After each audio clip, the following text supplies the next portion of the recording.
Assalamualaikum warahmatullahi wabarakatuh. Perkenalkan, nama saya Wika Nasari dengan NIM channel 23028.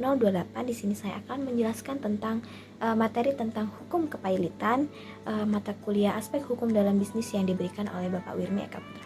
Selamat menonton. Nah, apa sih hukum kepailitan itu? Hukum kepailitan adalah peraturan hukum yang mengatur proses penetapan pailit terhadap debitur yang tidak mampu membayar utangnya. Nah, kepailitan merupakan salah satu cara penyelesaian sengketa bisnis melalui jalur pengadilan. Dasar hukum kepailitan. Dasar hukum kepailitan di Indonesia adalah Undang-Undang Nomor 37 Tahun 2004 tentang kepailitan dan penundaan kewajiban pembayaran utang atau PKPU beserta peraturan pelaksanaannya. Nah, undang-undang tersebut diatur tentang syarat-syarat dan keputusan pailit, tata cara permohonan kepailitan, tata cara pelaksanaan kepailitan, tata cara penyelesaian kewajiban oleh kurator, tata cara pembatalan perbuatan hukum oleh debitor, serta tata cara pelaporannya kepada pengadilan.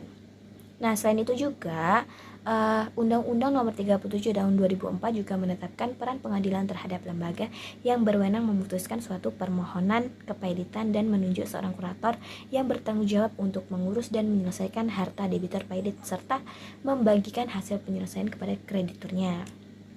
Nah, konsep hukum kepailitan.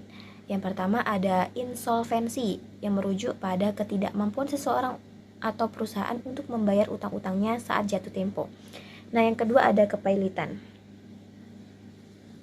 Kepailitan adalah proses hukum yang melibatkan penetapan oleh pengadilan bahwa seseorang atau perusahaan tidak mampu membayar utang-utangnya dan tidak mampu memenuhi kewajiban keuangan lainnya. Yang selanjutnya ada debitur, adalah pihak yang memiliki kewajiban membayar utang kepada kreditur. Kredit yang selanjutnya ada kreditur, yaitu pihak atau lembaga yang memiliki klaim atau piutang terhadap debitur. Yang kelima ada kurator. Kurator adalah orang yang ditunjuk oleh pengadilan untuk mengelola aset-aset debitur yang dinyatakan pailit. Yang keenam ada likuidasi, adalah proses menjual atau mengonversi aset-aset debitur menjadi uang tunai untuk membayar kreditur sesuai dengan urutan prioritas yang ditetapkan dalam hukum kepailitan. Yang ketujuh ada penundaan kewajiban pembayaran utang, yaitu mekanisme yang memungkinkan debitur untuk menjaga kelangsungan usahanya dengan menunda kewajiban pembayaran utang selama periode tertentu. Dan yang selanjutnya ada pembagian hasil kepailitan.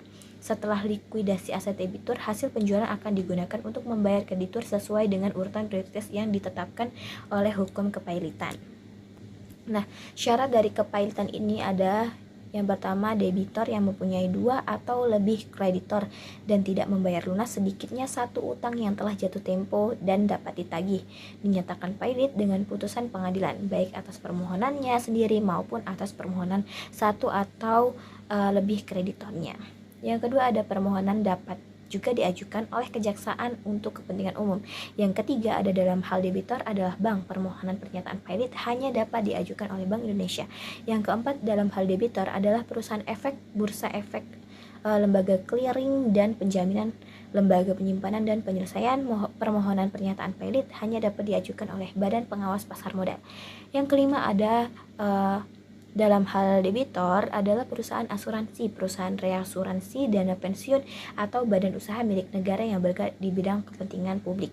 Permohonan pernyataan pailit hanya dapat diajukan oleh Menteri Keuangan. Nah, di sini ada proses kepailitan.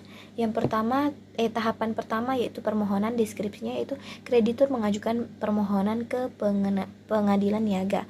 Tahapan yang kedua, pemeriksaan. Pengadilan memeriksa apakah syarat-syarat kepailitan terpenuhi. Yang ketiga ada putusan. Pengadilan memutuskan apakah akan mengumumkan kepailitan. Yang keempat, tahapan penunjukan kurator. Pengadilan menunjuk kurator untuk mengurus kepentingan para kreditur. Yang kelima ada pemberesan harta pailit. Kurator menjual aset debitur untuk membayar kreditur. Tahapan yang ketujuh pembagian harta pailit. Kurator menyusun dan mengumumkan. Yang keenam pembagian harta pailit. Kurator menyusun dan mengumumkan daftar pembagian. Dan yang terakhir pembayaran utang. Kurator membayar utang pada kreditur yang telah diverifikasi. Nah, itu saja yang dapat saya sampaikan. Kurang dan lebihnya saya mohon maaf. Saya akhiri. Wassalamualaikum warahmatullahi wabarakatuh.